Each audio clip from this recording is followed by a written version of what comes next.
What is the difference between religious organizations and cults and religions and cults? And please don't come at me with religion plus time equals cult.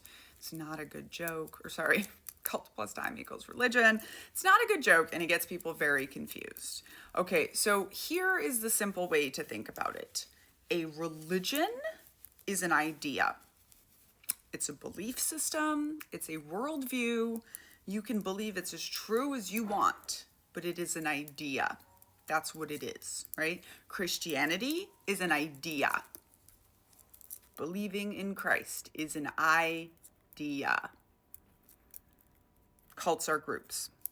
So when people say all religions are cults, no. What you're trying to say is all religious organizations are cults. And when you ask me what makes some religions orgs versus cults, they're not controlling, coercing, manipulating people, and exploiting their labor. They're not doing these things.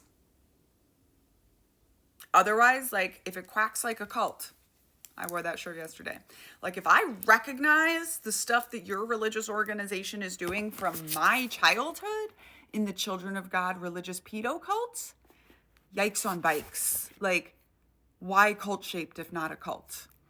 Right? And what people really believe that there is like a strong difference between regular religions, religious organizations, and cults. But like, my question for Seventh-day Adventists, Catholics, Alcoholics Anonymous, Jehovah's Witnesses, every branch of the U.S. military, and others, Mormons, of course, is like, what do you think? We're not even talking about what makes you a cult. What do you think makes the Children of God a cult? What do you think makes Scientology a cult?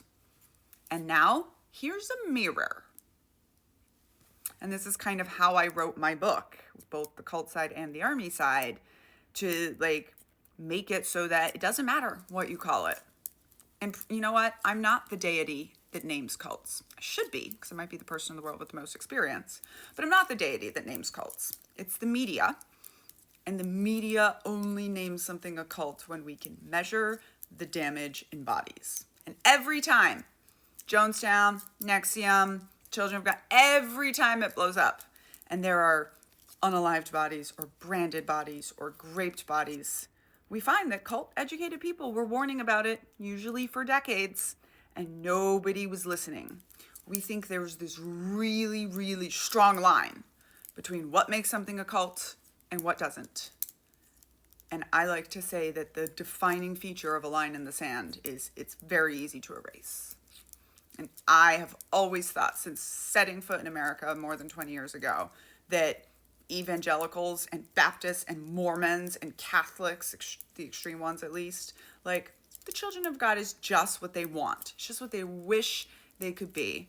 When I was dropped out of an extreme cult from Mexico into Texas in 2003, and the Duggars was on television, I was like, why? Why are we all watching a cult and acting like it's just a normal part of America? This is bonkers. Please stop, y'all. Ruby Frankie, the Duggars, like please stop watching shiny religious trafficking for fun. Can we stop doing that, please? Kids are not well behaved. One of the saddest things I can ever think of is reading the reports of the FBI talking about the children in Waco, the children that they would later murder.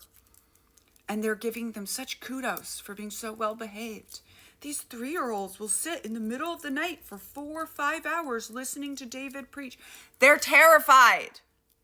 3-year-olds aren't just well behaved and sit for hours. They're terrified. That is not developmentally appropriate. That is not a good kid. That is an abused kid. Please stop watching shiny, happy religious trafficking for fun. I'm Daniela, a scholar of cults, extreme groups, and extremely bad leadership, and you can get a copy of Uncultured signed here.